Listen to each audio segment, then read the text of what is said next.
প্ৰশিক্ষণ আমি দিম ট্ৰেইনিং, ময়ো এটা ৰিচোৰ্চ পাৰ্চন।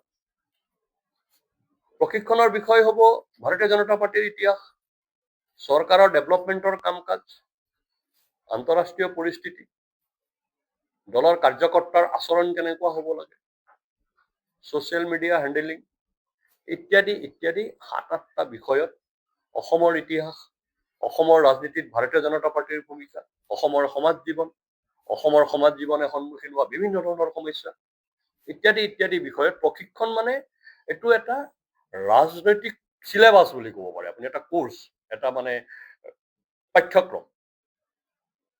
এই পাঠ্যক্ৰমত আমি এইবিলাক বিষয়ৰ ওপৰত আমাৰ ৰিচোৰ্চ পাৰ্চন যাব। 7টা বিষয়, এটা এটা ইউনিট য'ত এটা প্ৰশিক্ষণ হ'ব। ধৰি ললো এইটো হলত এটা প্ৰশিক্ষণ হৈ আছে, ইয়াত 7টা বিষয় ৰখা যাব আৰু সেই 7টা বিষয় 7জন মানুহে ৰাখিব। আপুনি এনে হিচাপ কৰি চাওক, 353টা মণ্ডলত আমাৰ প্ৰশিক্ষণ হ'ব, 353 × 7 কিমান ৰিচোৰ্চ পাৰ্চন লাগিব? এই ভাৰতীয় জনতা পাৰ্টিয়ে সেইখিনি ৰিচোৰ্চ পাৰ্চন মবিলাইজ কৰিছে। আমাৰ হাতত সেইখিনি কেপাচিটি আছে, পাৱাৰ আছে, আমি সেইখিনি কৰিছোঁ। আমাৰ সেইখিনি প্ৰশিক্ষণ দিব পৰা দক্ষ মানুহ, আমাৰ নেতৃত্ব আছে। সেইকাৰণে আমি বাৰে বাৰে কৈ আছো যে আমি 24x7 সাজু থাকো কিয়? আমাৰ মণ্ডল পৰ্যায়ত প্ৰশিক্ষণ দিবৰ কাৰণে ইমানখিনি মানুহ আমাৰ সাজু আছে। এতিয়া মণ্ডল, জিলা আৰু মৰ্চাৰ প্ৰশিক্ষণ সমাপ্ত হোৱাৰ পিছত প্ৰায় 33,000 বুথত চেম প্ৰশিক্ষণ হ'ব, এমাহ জুৰি চলিব। 33,000 বুথত। মই আপোনালোকক এই কথাটো ক'ব পাৰো, এই গোটেই প্ৰশিক্ষণৰ জৰিয়তে ভাৰতীয় জনতা পাৰ্টিয়ে 2029 চনৰ নিৰ্বাচনৰ কুচকাৱাজ আৰম্ভ কৰিছে। আমি সাজু হৈছো। কি ক'লে? এইটো আমাৰ 15 জুনত ষ্টাৰ্ট হৈছে, 5 জুলাইত শেষ হ'ব।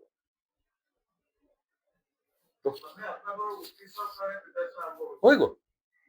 মইতো ক'লো 24x7 আমি সাজু থাকো না ইলেকশ্যন।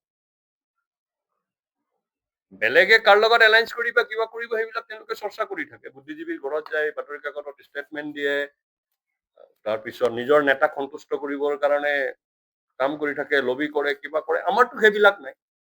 আমাৰ ভাৰতীয় জনতা পাৰ্টিৰ এটা বহুত ষ্ট্ৰং লবি আছে, ভাৰতীয় জনতা পাৰ্টিৰ লবি। আৰু ইয়াত আমাৰ কোনো নাই, আমি চব কাৰ্যকৰ্তা, মুখ্যমন্ত্ৰীৰ পৰা সভাপতিৰ পৰা আৰম্ভ কৰি আমাৰ বুথ সভাপতিলৈকে আমি চব কাৰ্যকৰ্তা হিচাপে আমি কাম কৰোঁ। সেইকাৰণে আমি 24x7 সাজু হৈ থাকিব পাৰো।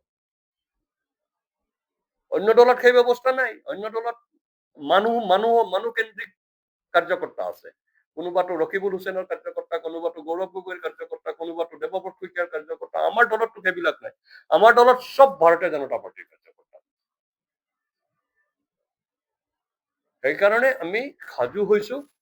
কালিও যদি আপোনালোকে ইলেকশ্যন পাতি দিয়ে, আমি সাজু আছো। তো ভাৰতীয় জনতা পাৰ্টি 24x7 নিৰ্বাচনৰ কাৰণে সাজু আছে। আমাৰ দলৰ মতাদৰ্শ, আমাৰ দলৰ আদৰ্শ, আমাৰ দলৰ চিন্তা, আমাৰ দলৰ ইতিহাস, আমাৰ দলৰ কাৰ্যক্ৰম, সমাজে সন্মুখীন হোৱা সমস্যা আৰু অসমৰ সন্মুখত থকা চেলেঞ্জেছ, এই কথাখিনিক লৈ আমি 15 জুনৰ পৰা 5 জুলাইলৈকে আমাৰ লক্ষাধিক কাৰ্যকৰ্তাৰ সৈতে আমাৰ ৰিচোৰ্চ পাৰ্চনসকলে মুখামুখি হৈ কথা পাতিব। তাৰ পৰা ফিডবেক আহিব। সেই ফিডবেক অনুসৰি আমি পৰৱৰ্তী সময়ত বিভিন্ন ধৰণৰ ব্যৱস্থা গ্ৰহণ কৰিম, সিদ্ধান্ত ল'ম আৰু দল এনেকৈ আগবাঢ়িব।